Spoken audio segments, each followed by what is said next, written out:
오늘 우리에게 주신 하나님의 말씀은 구약성경 욥기 1장 13절에서 22절까지의 말씀이 되겠습니다. 제가 가진 성경은 구약성경 760면에 기록되어 있습니다. 구약성경 760면에 기록된 욥기 1장 13절에서 22절까지의 말씀입니다. 이 기록된 계시의 말씀을 봉독하는 중에 살아계신 하나님의 음성을 모두 다 함께 들으실 수 있기를 바랍니다. 하나님의 말씀입니다. 하루는 욥의 자녀들이 그 맏아들의 집에서 음식을 먹으며 포도주를 마실 때에 사환이 욥에게 와서 아뢰되, 소는 밭을 갈고 나귀는 그 곁에서 풀을 먹는데 스바 사람이 갑자기 이르러 그것들을 빼앗고 칼로 종들을 죽였나이다. 나만 홀로 피하였으므로 주인께 아래로 왔나이다. 그가 아직 말하는 동안에 또 한 사람이 와서 아뢰되, 하나님의 불이 하늘에서 떨어져서 양과 종들을 살라버렸나이다. 나만 홀로 피하였으므로 주인께 아래로 왔나이다. 그가 아직 말하는 동안에 또 한 사람이 와서 아뢰되, 갈대아 사람이 새 무리를 지어 갑자기 낙타에게 달려들어 그것을 빼앗으며 칼로 종들을 죽였나이다. 나만 홀로 피하였으므로 주인께 아래로 왔나이다. 그가 아직 말하는 동안에 또 한 사람이 와서 아뢰되, 주인의 자녀들이 그 아들의 맏아들의 집에서 음식을 먹으며 포도주를 마시는데 거친 들에서 큰 바람이 와서 집 내 모퉁이를 치매 그 청년들 위에 무너짐으로 그들이 죽었나이다. 다 나만 홀로 피하였으므로 주인께 아래로 왔나이다 한지라. 욥이 일어나 겉옷을 찢고 머리털을 밀고 땅에 엎드려 예배하며 이르되, 내가 모태에서 알몸으로 나왔사온즉 또한 알몸이 그리로 돌아갈지라. 주시니도 여호와시요 거두시니도 여호와시니 여호와의 이름이 찬송을 받으실지니이다 하고, 이 모든 일에 욥이 범죄하지 아니하고 하나님을 향하여 원망하지 아니하니라. 아멘. 오래전 미국 메릴랜드에서 있었던 일입니다.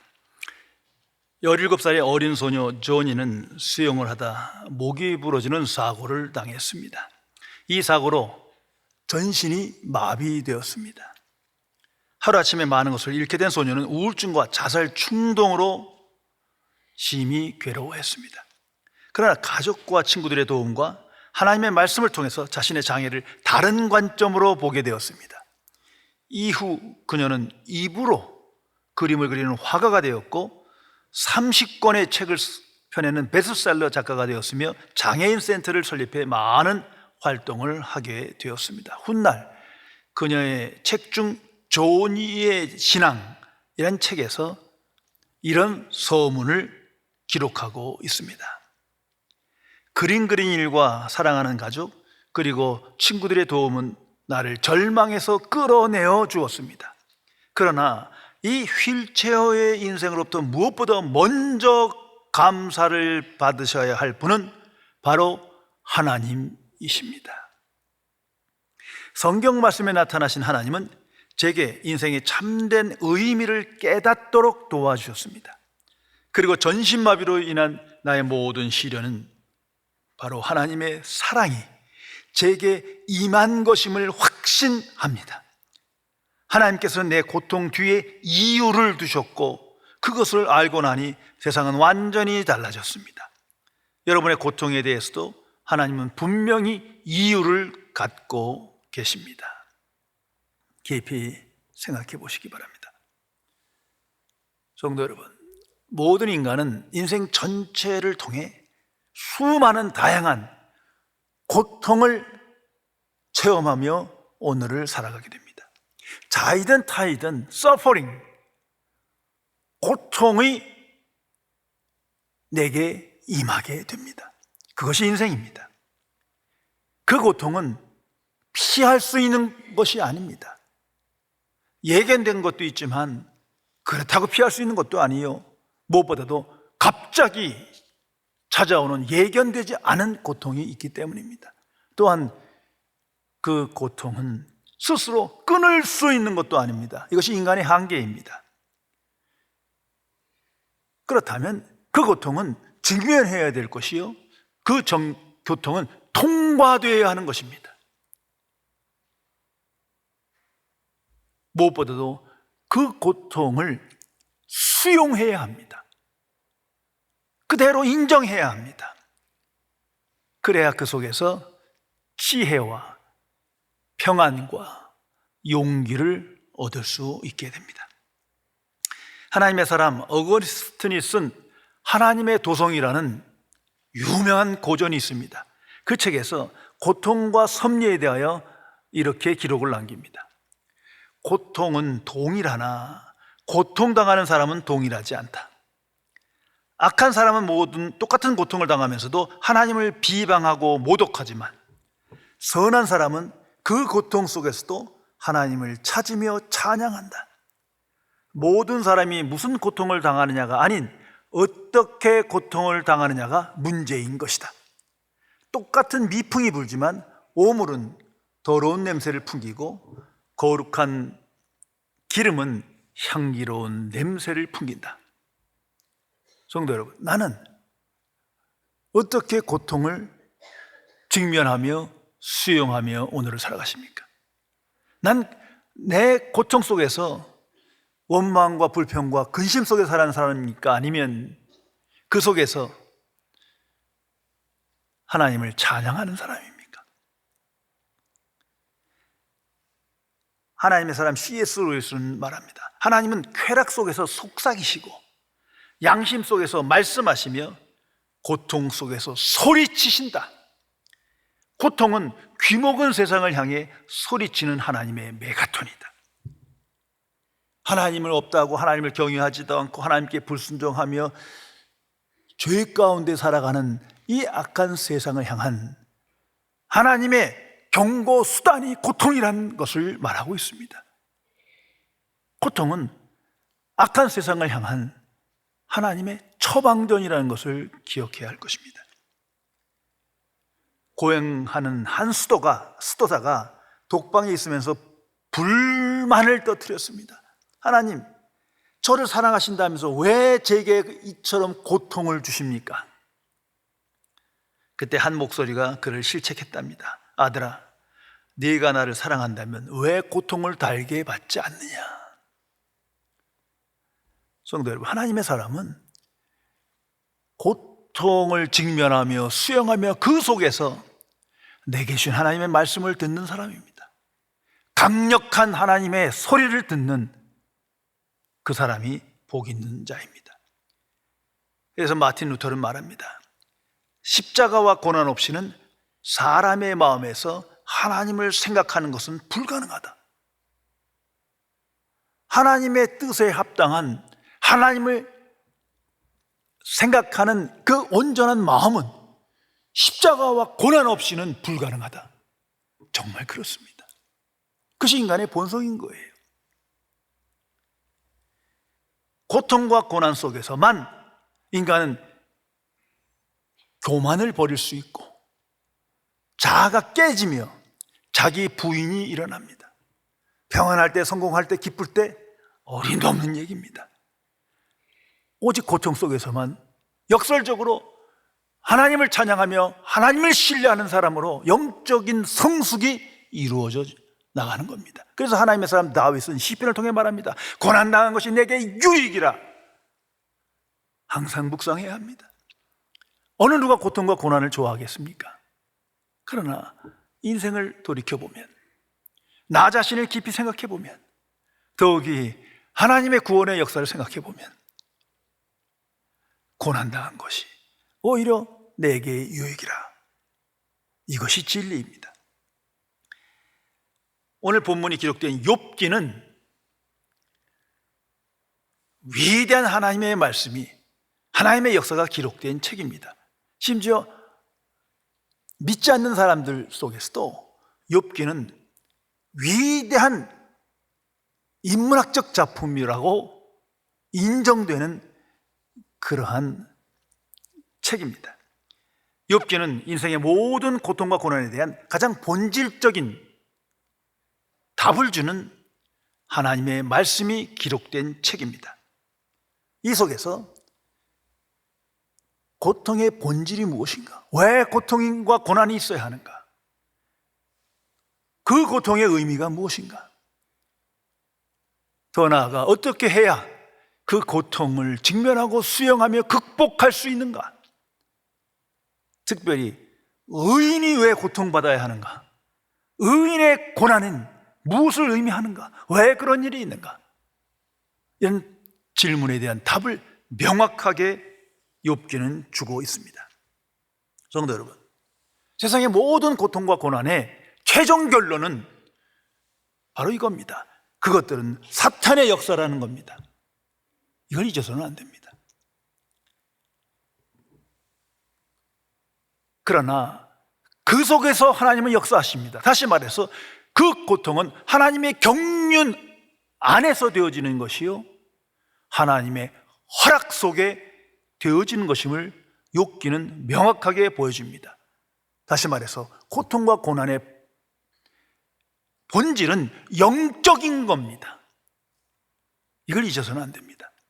특별히 욥기 1장, 2장을 집에 가셔서 읽으면서 묵상해 보시기 바랍니다.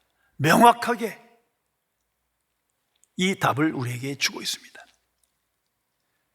성경은 세상은 악한 세상이다, 하나님을 거스리는 세상이다 말합니다. 왜? 하나님을 신뢰하지 않아요. 하나님을 경외하지 않아요. 하나님께 불순종해요. 그리고 또 양심의 가책이 없어요. 하나님이 없다 하는 세상,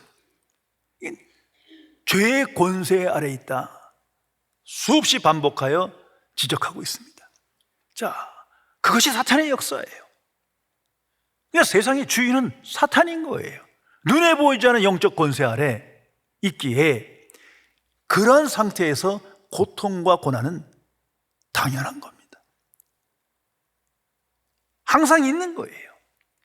그럼에도 불구하고 그 고통 속에서 살아계신 하나님께서 역사하시며 고통을 통해 강하게 소리치신다, 이것을 알아야 합니다. 탕자의 비유를 한번 생각해 보세요. 예수님이 전한 탕자의 비유, 그 탕자의 고통을 생각해 보세요. 많은 소유를 가지고 아버지의 집을 떠나 세상에서 허랑방탕한 인생을 살아갑니다. 그것이 기쁨이요 자신의 즐거움이라 했지만 결국 모든 것을 허비하고 부족과 결핍 속에서 극심한 고통을 체험합니다.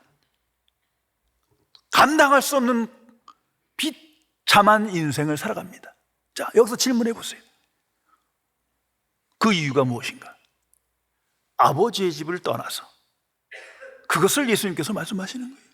아버지의 집을 떠난 인생, 그 결과는 그런 비참한 고통의 인생이 겪을 수밖에 없다는 거죠.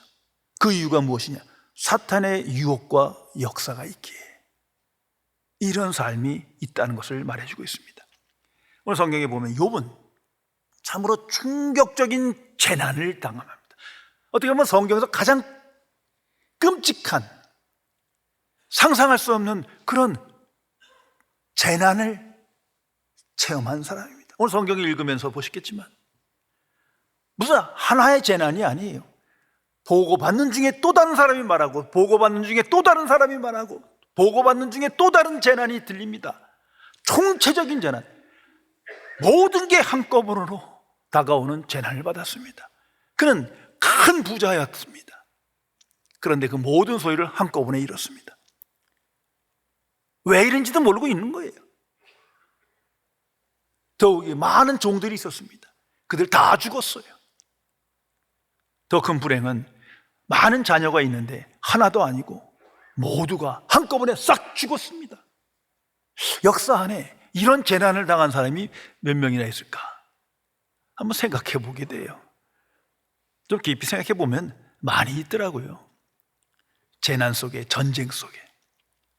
오늘도 이러한 재난을 당한 사람이 역사 안에 있다는 것을 알아야 합니다. 욥은 충격에 빠졌을 거예요. 이게 뭐 어떻게 설명할 길이 없어요. 그의 마음을 어떻게 헤아리겠습니까? 정말 죽고 싶은 심정, 그런 고통을 겪었을 겁니다. 망연자실한 표정뿐입니다. 이제 우리는 질문합니다. 하나님의 사람이, 하나님을 경외하는 자가 의인이 어떻게 이 세상 속에서 하나님은 살아계신데 이런 재난을 받아야 하는가? 그 이유가 무엇인가? 성경이 주는 답은 이겁니다. 사탄의 역사 때문이다. 한번 생각해 보세요. 이런 끔찍한 재난 속에서 기뻐할 사람이 누굽니까? 많이 있다면 그 사람이 원수인 거죠. 이 성경 안에서 욥의 이 재난을 보고 가장 기뻐하는 자, 웃는 자가 있습니다. 그게 사탄이에요. 왜? 그가 행한 일이니까. 자신의 승리라고 생각했을 거예요. 그러나 말씀을 더 깊이 생각해 보면 욥에게 있어 가장 큰 충격, 더한 충격은 사실 하나님과의 관계입니다. 그것은 바로 하나님의 침묵입니다. 창조주이심의 역사의 주인이신 하나님께서 이 모든 걸 아시고도 하나님께서 침묵하고 계신 거예요. 능력이 있는 분이 능력을 나타내지 않고 계신 거예요. 아마 그 사건이 가장 큰 고통이었을 겁니다. 오늘 모든 하나님의 자녀들이 비슷한 경험을 합니다. 까닭 없는 고통에 대해서는 더욱더 그렇습니다. 내 잘못으로 내가 겪는 것도 감당 못하겠는데 이거 원인이 내게 있지 않은데 큰 고통을 겪을 때 우리 하나님께 기도합니다. 그러면 하나님의 말씀이 들려야 하는데 아니요, 너무 조용해. 오히려 하나님의 침묵뿐이에요. 성도 여러분, 이 침묵에 대한 바른 응답을 해야 온전한 믿음의 삶을 살 수 있는 겁니다. 오늘날 보세요. 이건 뭐 역사적인 진리예요. 불신의 사람들에게 물어보세요. 왜 하나님을 안 믿냐고. 더욱이 잠시 교회 다니다가 교회를 떠나요. 그런 분들에게 물어보세요. 왜 교회 다니지 않고 하나님을 믿지 않느냐. 공통적인 대답은 이겁니다. 하나님의 침묵. 이게 짜증나는 거예요. 아니, 성경에서 하나님은 사랑의 하나님이시고 역사의 주인이시고 만복의 근원이시고 말씀하시는데 왜 내가 이처럼 감당할 수 없는 고통을 받아야 합니까? 왜 저 나쁜 사람도 악인도 불신앙의 사람도 있는데 왜 하나님의 자녀가 이런 심각한 감당할 수 없는 비탄한 경험을 해야 하는 겁니까? 이 질문에 하나님의 침묵뿐이에요. 그래서 하나님은 없다. 난 그런 하나님 안 믿겠다. 그래서 불신앙 가운데 빠지는 거예요. 똑같은 상황이 욥에게도 주어졌습니다. 이제 욥은 이 충격적인 사건 속에서 잠시 망연자실하게 그냥 잠시 그냥 시간을 보냈을 거예요. 그러나 그 속에서 얼마나 큰 고통을 체험하며 감당할 수 없는 그 상황에 절규했겠습니까? 그러나 거기서 멈추지 않았다는 거예요. 그는 주변 사람들이 깜짝 놀랄 만한 뜻밖의 행동을 합니다. 어떻게 보면 이성을 넘어 상식 밖의 행동을 합니다. 그것은 하나님을 예배하고 하나님을 찬송했다는 거예요. 그것이 첫 번째 그의 응답이었어요. 오늘 성경은 그것을 말합니다. 20절에 이렇게 기록합니다. 욥이 일어나 겉옷을 찢고 머리털을 밀고 땅에 엎드려 예배하며. 이 겉옷을 찢었다는 것은 구약 성경에 많이 나타나는데 깊은 슬픔을 표현하는 당시 방식이에요.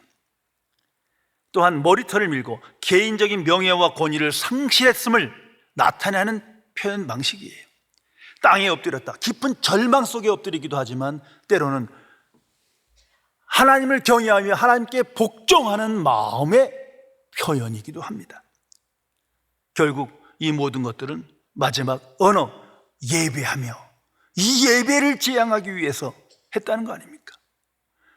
이런 고통의 비참한 상황 속에서도 그는 오직 한 분이신 하나님을 찬양했다. 그를 예배했다. 이 상황을 생각해 보세요. 주변 사람들이 깜짝 놀랐을 거예요. 더욱이 이 순간 가장 놀라고 충격받은 존재는 사탄일 거예요. 이거 이렇게 하면 안 되는데, 내가 그 엄청난 시련과 재난을 줬는데 이게 뭐야? 저 사람 누구야? 깜짝 놀랐을 것입니다. 거기서 멈추지 않고 욥은 이렇게 하나님을 찬양합니다. 21절 말씀입니다. 이르되 내가 모태에서 알몸으로 나왔은즉 또한 알몸이 그리로 돌아갈지라. 주시니도 여호와시요 거두시니도 여호와시니 여호와 이름이 찬송을 받으실지어다. 성도 여러분, 이 순간 가장 기뻐할 사람이 누굽니까? 하나님이세요. 가장 기뻐할 분이 하나님 자신이십니다. 욥은 참으로 믿음의 사람이요 하나님을 경외하는 자다. 시험을 통과한 거예요. 동시에 가장 분노하고 이를 갈며 증오하는 존재가 있을 것입니다. 그건 사탄이에요. 얼마나 분노하겠습니까? 이제 그 다음 장을 가면 계속 그 사건이 일어납니다. 주시니도 여호와시요 취하시니도 여호와시다. 한번 인생을 생각해 보세요. 빈손으로 왔다 빈손으로 가는 거예요. 탄생과 죽음이 그것을 말합니다. 인생 전체를 들여다보면 빈손으로 왔다 빈손으로 가는 거예요. 이건 역사적 진리예요.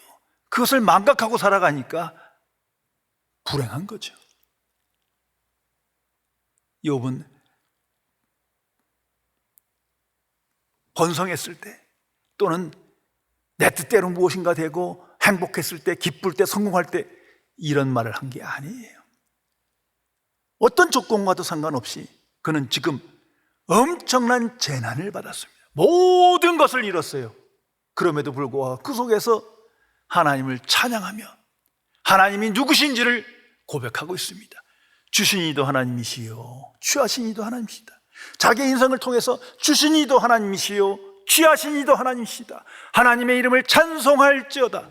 얼마나 놀라운 위대한 신앙 고백입니까? 이 사람이 하나님께 속한 자요 하나님께 영광 돌리는 사람이요 거듭난 하나님의 자녀입니다.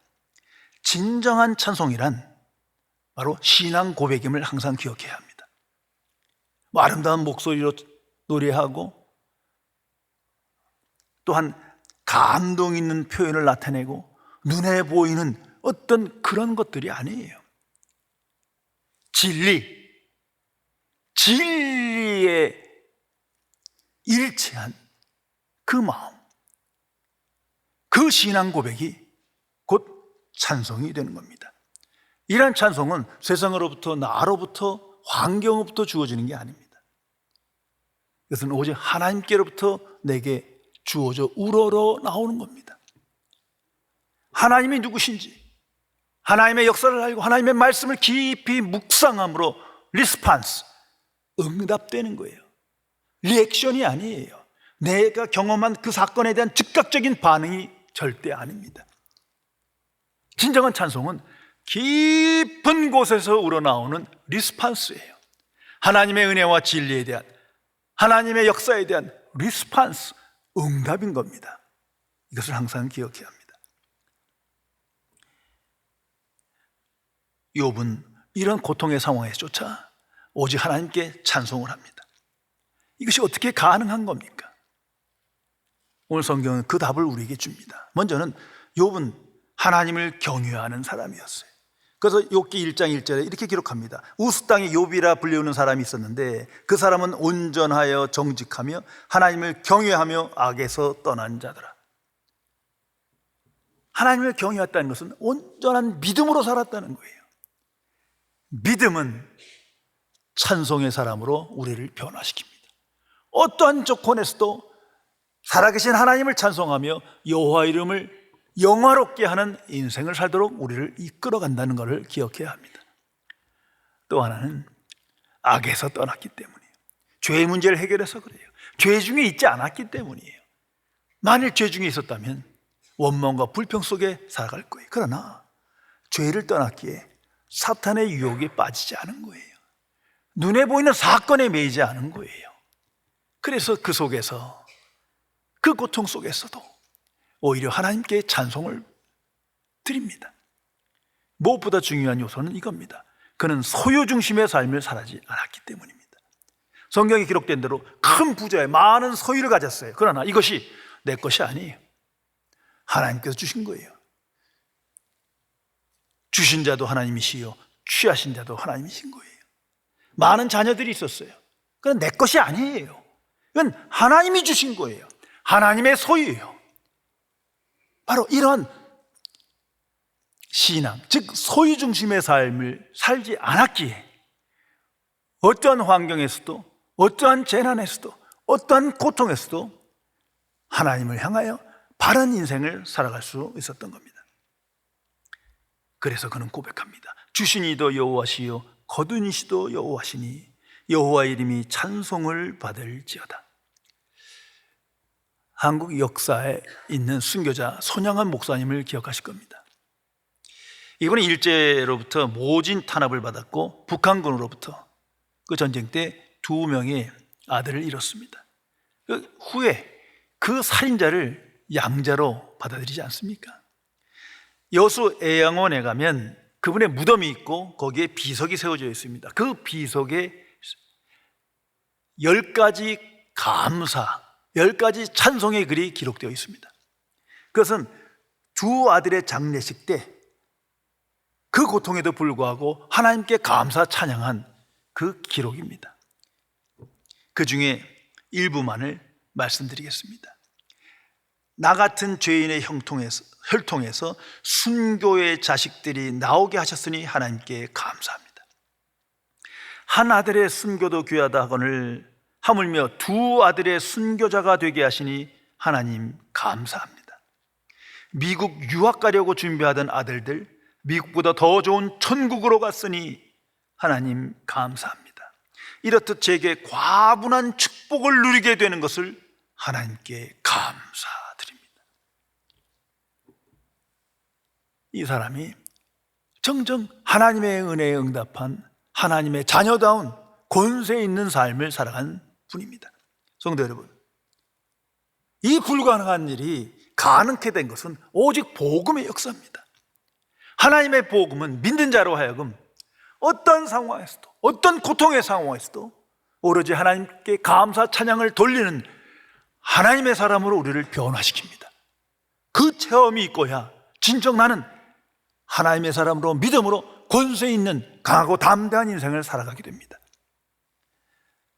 성도의 삶의 표지와 목적은 오직 감사와 찬양에 있다는 것을 잊어서는 안 될 것입니다. 그 이유는 명백합니다. 하나님의 자녀는 하나님께로부터 난 자기 때문이에요. 하나님께 속한 자예요. 세상에 속하지 않았어요.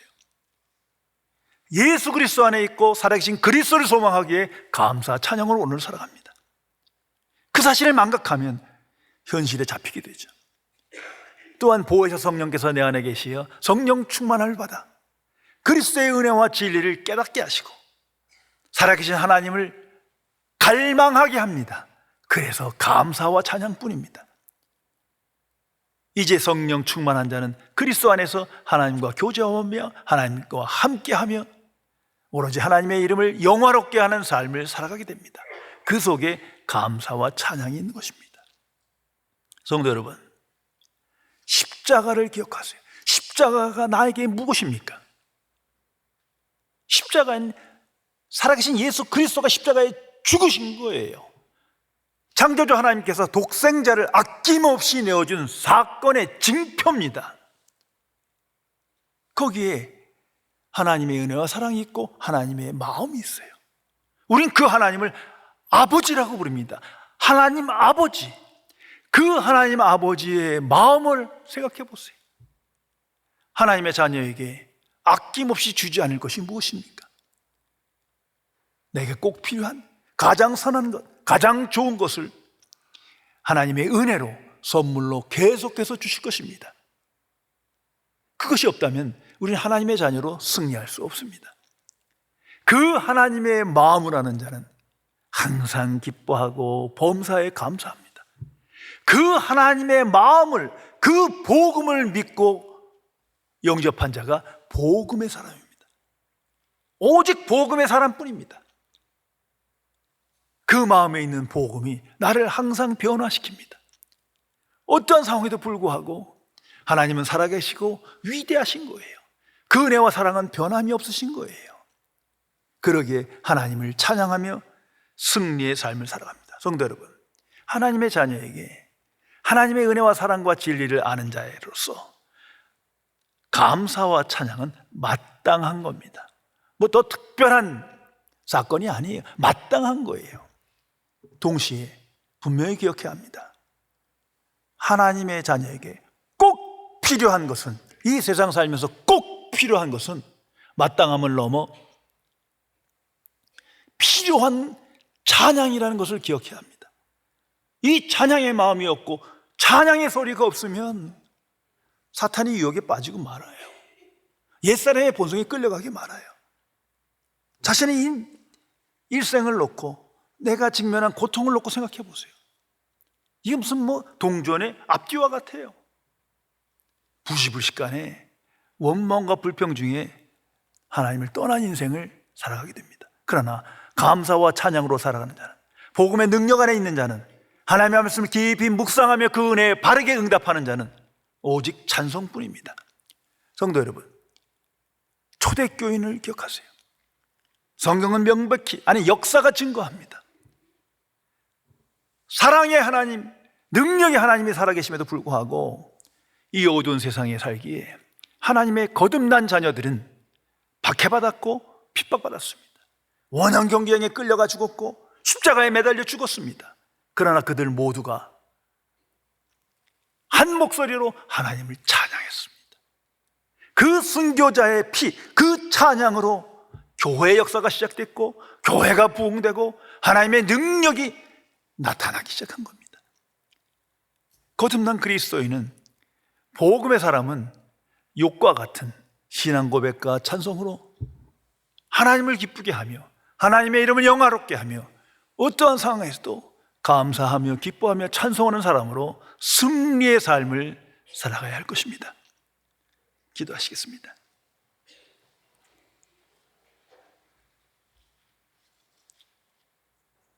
창조주이시며 거룩하신 하나님 아버지,